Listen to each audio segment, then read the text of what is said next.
I think that watching this father-son storyline with Harrison, the surrogate father-son storyline, play out and where it ends and where it lands and how it resolves itself, that's been a real highlight of my career. Hey, Paul.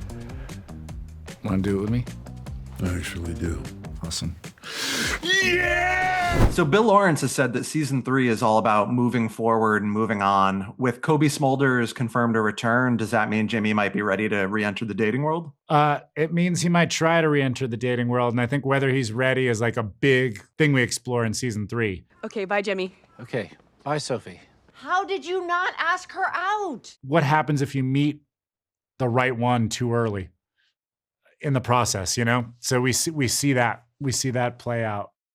You share some scenes this season with Cobie Smulders, who is, of course, back as Sophie. What does Alice think about the possibility of her dad dating again, and what does she think about Sophie in particular? I think she's so excited. When she first hears the name Sophie, she's like, "What, Sophie?" Like, okay, new energy in the room, new energy for dad. She knows how much he is affected and has been affected and was so in love with Tia. So I don't think that she has any qualms with him finding more love. That love will always exist. And I think with Sophie specifically, she's stoked. Like, they're the same brain. They're cut from the same cloth and they have so many of the same quirks, which is just so cute. She's into Sophie for sure. Sophie is a great candidate for dad. What has it been like to get more scenes with Cobie? It's been something I've wanted for like 15 years because our storylines never really overlapped too much on How I Met Your Mother. What's in the box? What's in the box? What's in the box? Right? Brad Pitt. 7. And I just think she's the best. I think she's the nicest and the most talented. There's so much ease in the process. I'm going to play soccer in Connecticut! So Alice is preparing to graduate and go off to college this season. Is she ready to say goodbye to her dad and kind of go it alone in Connecticut? She wants to be ready. I think she is ready. We've spent some time tying up loose ends, and she's definitely looking forward. I think she's just wanting to make sure that dad will be okay and that his foundation is there. Man, they wrote some of the most beautiful scenes of these two trying to figure out if they're ready for Alice to go to college. Because of course she is ready to go to college, but she's also really scared for her dad. And Jimmy needs to let Alice know that he'll be okay. And they wrote the most beautiful scenes, the most beautiful tender scenes and funny of us figuring that out together. But she's in movement. She's got a direction in front of her, and she's moving to college. Now, Jeff Daniels is guest starring as Jimmy's dad, but with the way that Jimmy looks to Paul as a father figure, I have to kind of assume that maybe their relationship is a little bumpy. What can you say about that? I think we learn a lot from the Jeff Daniels storyline about why Jimmy needs Paul's approval so much.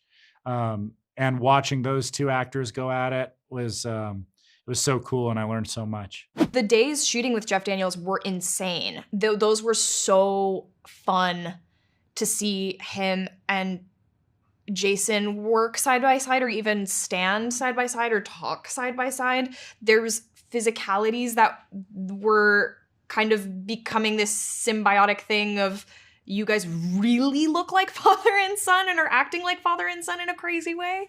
I was talking to Jeff after, I think it was the first day of us working together, and he plays the guitar a lot on set. Like, he carries around a guitar, which is epic, and is always playing a little thing. And at some point we started talking, and I was asking him about acting in some context. Anyways, he said he felt the most comfortable between action and cut. And that is something verbatim that Jason has said to me many times, but like the first time I heard during the first season when we were shooting the first season. So yeah, very similar entities, those two guys. It was epic.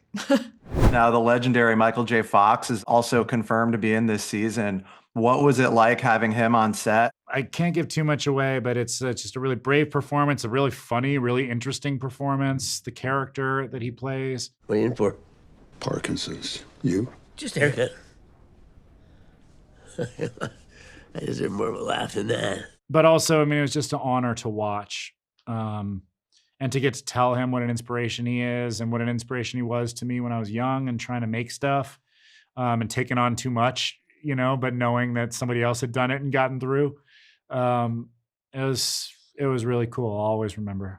What's something about Jimmy's arc or storyline this year that you think viewers might be most surprised by? I think that watching this father-son storyline with Harrison, the surrogate father-son storyline, play out and where it ends and where it lands and how it resolves itself, that's been a real highlight of my career, to get to play these scenes with Harrison Ford, and to get to like really do the whole gamut of emotions with him has been really, really cool.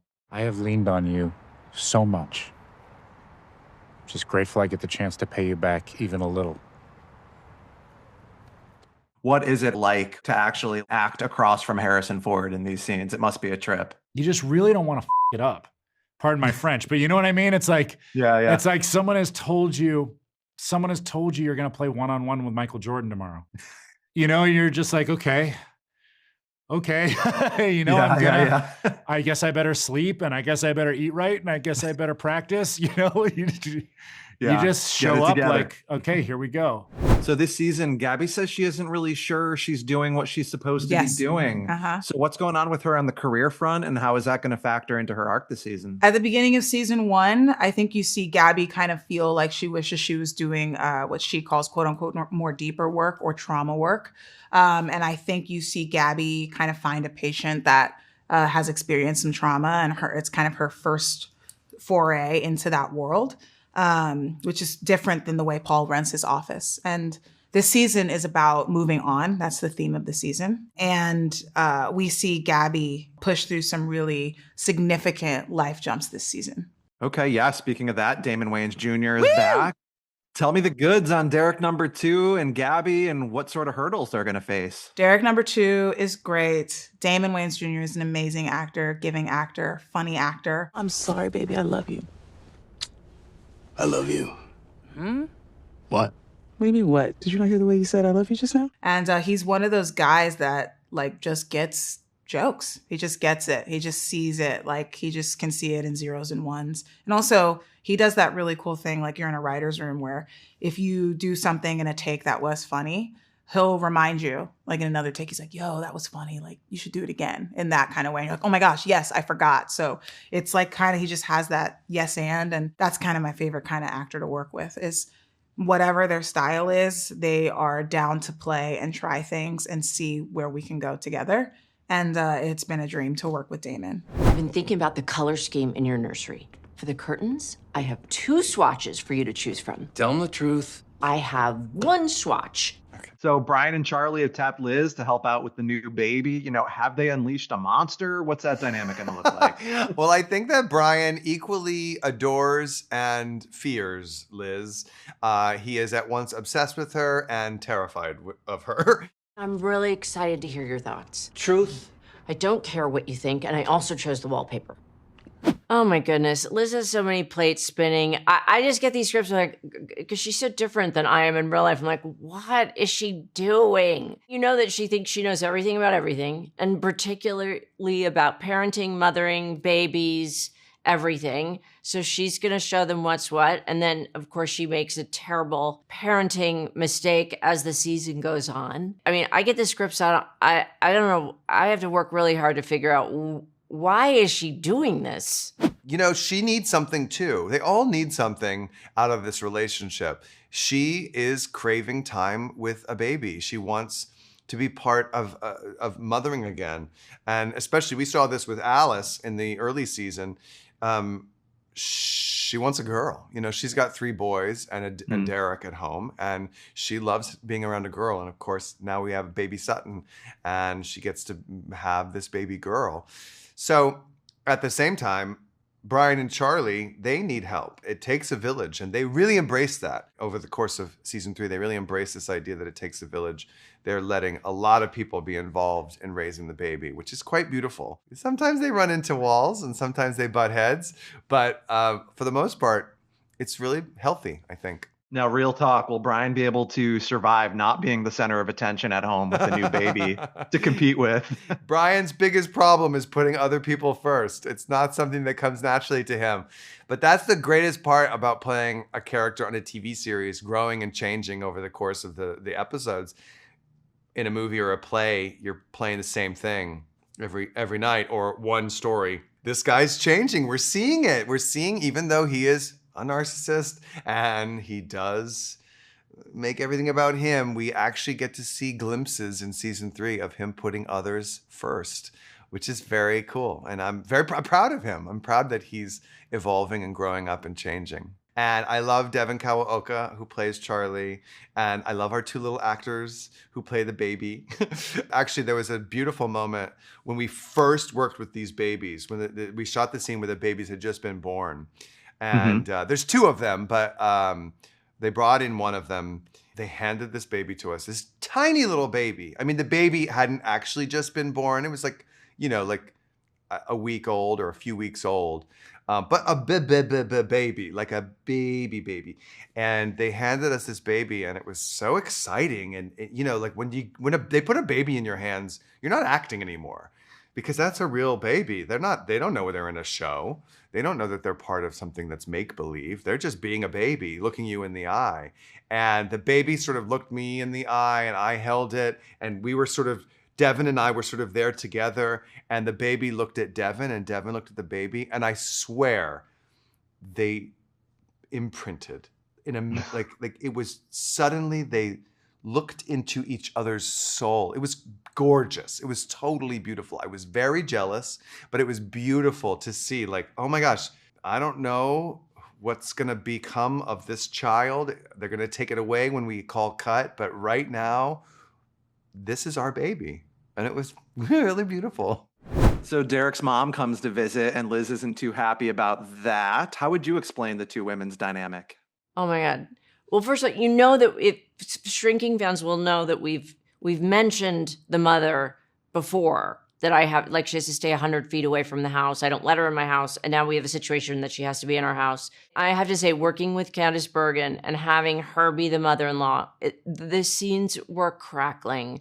We had so much fun. The writers would come down to watch the scenes because she was so great. It blew my doors off. It was a great, I was excited going in. I was excited shooting it. And I was excited afterwards. Candice Bergen is TV royalty, right? She is the epitome of class, intelligence, and humor. I mean, she is really something. And so I was so excited when they said she was going to play my mom. It was a massive honor. And you watch Christa's character go toe-to-toe with Candice. It is so much fun. I had that scene sitting in the couch. I had no idea it was going to be at that level. And I walked out of there saying, that was so much fun. I just want to sit in all your scenes from then on. They were amazing. They were meant to fight each other like that. So this season is all about moving forward in life and moving on. What's up with Derek this season, and how will his story arc kind of fit that theme? Derek is going to learn a lot about himself, learn a lot about how people actually are returning the love that he's shown them. And I think that Derek is going to be incredibly touched by his family and what they mean to him this year. I mean, Derek is always the guy who is kind of the light in the room, in a very dark room. Derek is going to learn that has an effect on the people that walk in that room. And so it was really cool to see the other characters respond to what Derek goes through this year. And also you see how much Liz and Derek really do love and how much they mean to each other and their kids. So someone from Sean's past pops her head back into his life this season. Can you tell me a little bit about who she is and how it'll shake up Sean's life? Played by the lovely Isabella Gomez, an actress who is so prepared, so passionate, so detail-oriented, and so hilarious. She's worked with Bill before, which is really cool. But yeah, in that whole dynamic, what we're seeing is how sometimes when you start to move forward, some things from your past can show up, and you have an opportunity to either move forward or let those things become anchors that hold you back. And I think Sean's whole arc in that department is it's like the example in this show of what you can do when you're forced with that fork in the road. Do I run from it or do I face it? and we see what Sean does over the course of the season. Speaking of moving forward, Sean gets the chance to interview for an exciting new job, still in the culinary world. Can you tell me a little bit about that and how that shakes up Sean's relationship with Jorge? Yeah, so what I love so much is that we're finally starting to get a little glimpse into Sean's world, since his dual relationship is kind of becoming a more healthy relationship. You know, since Jimmy crossed all these lines, Sean has been able to make a lot of improvement. But now we have to step back behind those lines so he can continue to improve. It was necessary in the beginning, but now other things are necessary so that he can continue to move forward. And with Jorge, that's a relationship that took place after Sean's dual relationship had been exposed. Now he was able to actually begin this relationship and build this friendship. And I think that since he's kind of thrust into this new challenging mindset, he has to continue to face these things head on. Otherwise, he's not going to move forward. And we can see that as the season unfolds. He has opportunities to be honest about what he's planning to do with his life, and he'll start to run from it. But as soon as he embraces that honesty, as uncomfortable as it might be, there's always some new opportunity right behind the door that he's trying so hard to avoid opening, you know? It's a really exciting thing to play, you know, the client that we see the most on Shrinking, because it sort of demonstrates to the viewer what it's like when you, or what it could be like if you commit to improving yourself through therapy. How about I hit you with a sexy wink?